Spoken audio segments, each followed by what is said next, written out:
Welcome back, ladies and gentlemen. It's an honor and privilege to welcome and introduce William Gilet, fondly known as Bill, who's the US Finance Transformation Partner and Global Shared Services Leader, PwC, who will share his insights and thoughts on today's CFO, shaping tomorrow, today. Very interesting topic, and I'm all ears. Bill, the virtual floor is all yours. Ivan, thank you. Good morning, everyone from the United States. I'm super honored to speak with all of you.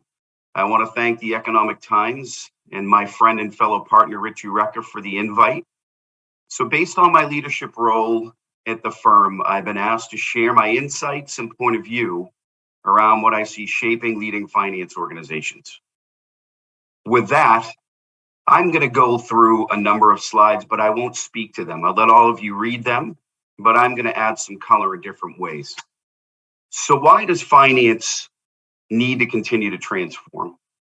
Well, if we think about where we are today, there's both positive and negative that are going on.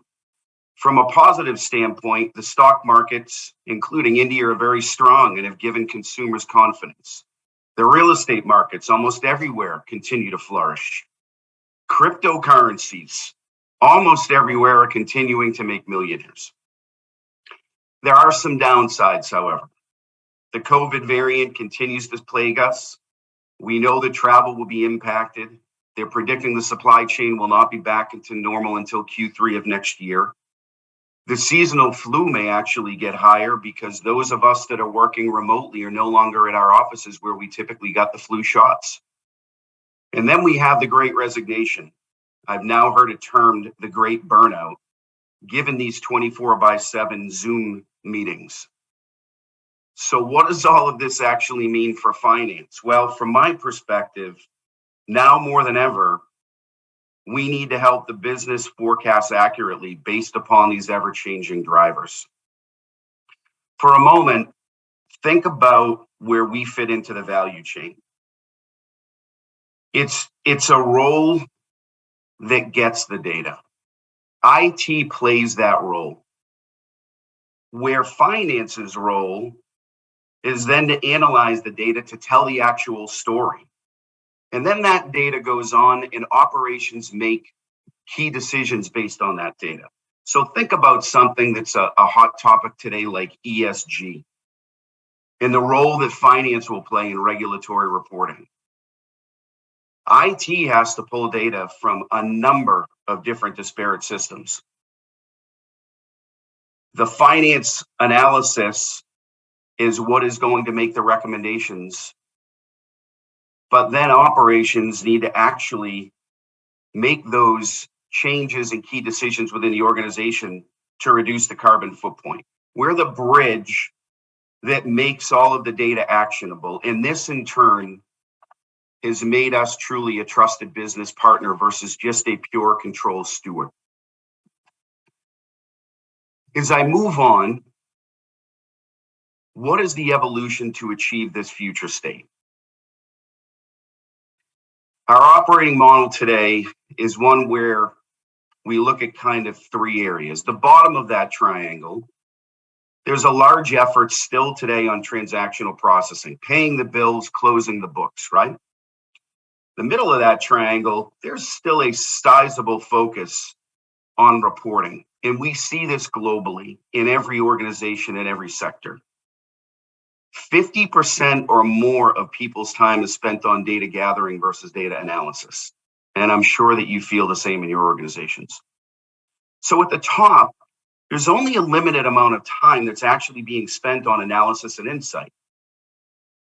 So in order to make this paradigm shift across people, process, and technology in areas like how and where we deliver services, the right mix of skill sets to deliver those services, leveraging automation to extract and visualize that data, as I was mentioning, even with some of the IT. And then, of course, leveraging the cloud to standardize the processes. These are all critical to get to that sustainable future state. When I think about India in its workforce, truthfully, there has been a stigma of a low-cost country that is somewhat of a transactional factory. That could be a perception out there. It's not my perception, having spent, quite a bit of time in India and a lot of clients. But with over 50% of your workforce in the services industry, including many in delivery centers, right? Where the DNA of those centers is to centralize, right? In India, standardize and kind of optimize. There's a significant data and analytics skill set making, I think, India leading edge in digital transformation. I was on another panel yesterday where we were talking about GDP growth, and I know India has about a 7% GDP growth. That actually makes you one of the fastest growing large economies in the world. Consider that with the fact that digital upskilling is expected to boost GDP by 6.5 trillion in 5.3 million new jobs by 2030. I think you've got a lot of great opportunity. So what does the future operating model look like? If I look at some of these boxes here, in FinOps, core, order to cash, procure to pay, record to report, those types of areas, that is going to shrink by leveraging shared services and outsourcing more delivery centers. Corporate, all will be smaller with a focus on strategic investments, the overall performance of the business, and managing risk. We won't ever get away from being that control steward in finance. BU finance will be smaller, but at a smaller scale. They'll be focused on commercial and operational excellence and helping the business drive things like sales channels. What will grow are centers of excellence, COEs, hubs of experts, physically or virtually at this point, focused on key areas. Maybe it's reporting, pricing, even automation. The return to work as a result of COVID and us being remote will have an impact on this. Today, most organizations remain remote. And in the future, we'll wind up going to a hybrid model per our studies, where we'll be in the office 1 or 2 days, we'll be remote 1 or 2 days, and then people will flip-flop between the other. So our framework for finance includes people, process, and performance. I'm going to go into each one of these separately, but at a high level, what this means is, from a people perspective in the top row, what is the right service delivery model and skill sets to serve this model? Across process, how do we leverage cloud and automation to standardize and digitize the end-to-end processes? And then at the bottom around performance, now that we have upskilled resources, we've got more efficient processes in order to provide more analytics and insights and be a trusted business partner is what you get with the bottom. And these are all areas that make up, what the future of finance will be. One not weighted more than another. So as I dive into the next 3 slides, it is about people, process, and performance. I'm going to let you again read the statistics. I'm just going to provide some color on exactly what I see in the market globally from this perspective. From a people perspective, where we hit the operating model a bit already, I'm going to highlight what leading finance organizations have turned to as what I'll call the best of breed in your structure. They'll be outsourcing of redundant, maybe low value add areas to a business process outsourcer. You'll consider managed services for areas like tax or stat reporting, ESG reporting, some of the more complex areas. You'll develop virtual COEs, as I mentioned in a prior slide, within your organization, requiring more expert-based areas, reporting and analysis, standard costing.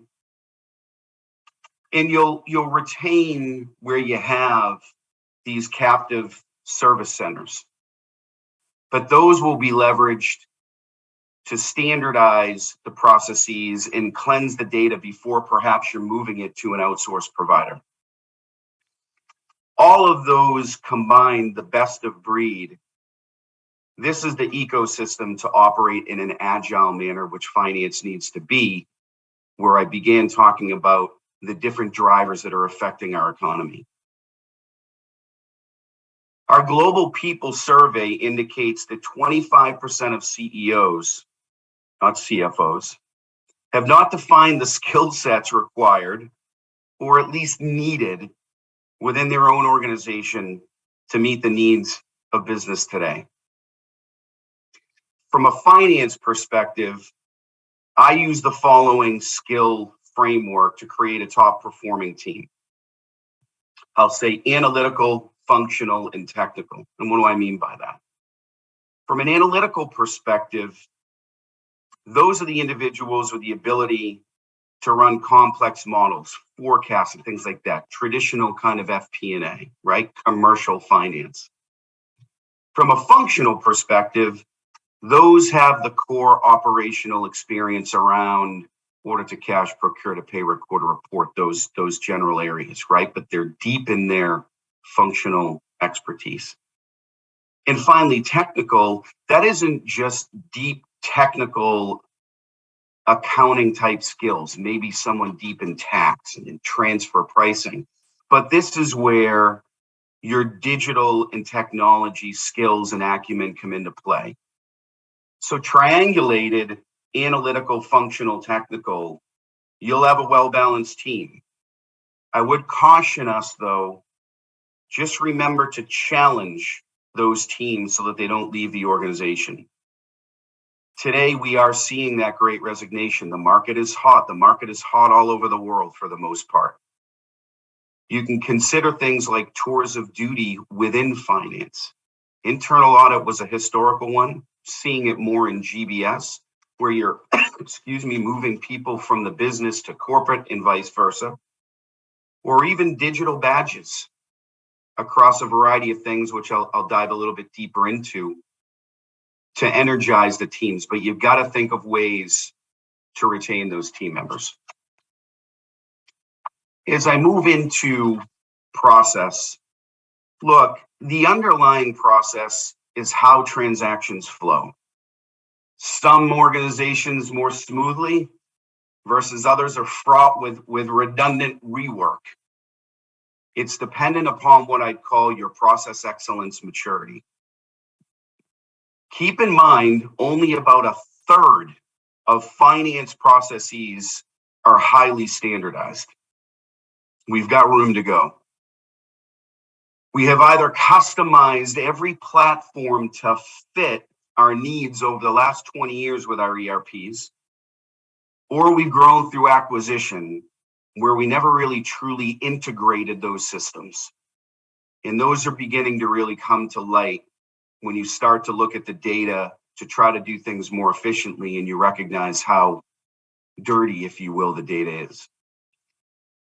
So the cloud is going to force us to simplify and standardize. You think about an example like management reporting centers of excellence. It's a hot trend, and one of the greatest results in establishing management reporting COEs has been the elimination of redundant or non-standardized reports. We haven't done a project where we haven't eliminated something. You've only added as organizations, you've never taken away. And that would be dramatically enhanced when you look at something like the cloud and you're forced to use more fixed types of templates. A role getting a lot of attention today from a process perspective is your GPO, the global process owner. As a matter of fact, about 80%, the 80-20 rule of all transformations will use a GPO to lead that transformational initiative. And about 70% of GPOs are aligned with two functions, controllership or GBS. So we've got a real seat at the table in these transformational efforts. They're the bridge between what a business wants and what the back office, finance, is willing to provide. Remember, is the back office focus remains on process excellence, which can only be achieved as we standardize more things so that automation can occur effectively.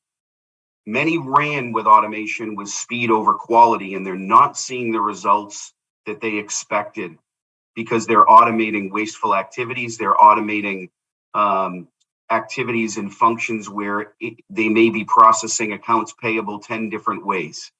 You could probably narrow that down to 5 ways before you started that kind of a process.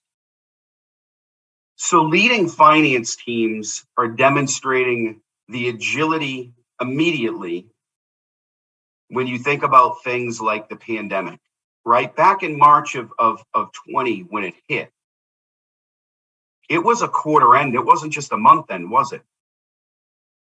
And everyone turned and they were at home. But what happened? We wound up still being able to close the books and still paying our bills on time, right? And all that happened because we were more agile, with the result of being a bit more standardized, automating some of those activities through what I've spoken about already. Some organizations didn't adapt as well, but that's what you're striving to. And technology, certainly at that point, made us more mandated in how we used it versus utilizing it in maybe a lower percentage when we were in the office. So let me then wrap up with performance. As noted in the first statistic here on the slide, 75% of top performing finance functions provide good insight. However, those top performing are currently in the minority. As I had mentioned a little bit earlier, but our survey at PwC shows that the average time spent on data gathering is 60%, whereas only 40% is spent on data analysis. And you think about an area team like FP&A, those individuals are more highly paid, and they're also a little bit more innovative. And that's where I said, you've got to let them run. You've got to energize them. If you can standardize the process and then automate it with digitally upskilled resources, you'll be in the minority. 45% of CEOs say that upskilling is the most important to close the skills gaps needed to be a top performer, more so than actually hiring those skills. And one of the positive results of COVID was that our resources were focused to use the technologies, as I said. 40% of workers have successfully improved their digital skills during the pandemic. And more than 75% are willing to learn new skills, which is fantastic. This is important when you consider 45% of the workforce are millennials, 20% are baby boomers. Millennials will tend to move every 2 to 3 years, and the baby boomers are technically eligible for retirement, which means you may have a completely different looking organization in the next 2 to 3 years. And that business continuity risk of employee turnover can only be mitigated through automation. I'd end with, don't boil the ocean, however. Put in some level of governance over how, what, and who is upskilled. Break up things like data extraction skills, UiPath, Automation Anywhere, the RPA, versus data mining and cleansing skills around Celonis or Alteryx. Finally, versus a data analysis and visualization type skills like Tableau and Power BI. Be pragmatic about how you think about those. So I'm going to leave you with a framework as to how we at PwC think about the future of finance to achieve that leading finance function. Cost, quality, and capability. Continue to deliver cost through an optimal operating model to do things at the lowest for the business. That's what they expect. Do more with less. Quality, use those cloud and automation to do things better and faster for the business. In capability, upskill your finance resources to harness the data for the business in order to make those key decisions. That will in turn make you a trusted business partner. It's easy, right? So look, on behalf of PwC and my fellow partners, thank you. I appreciate your time.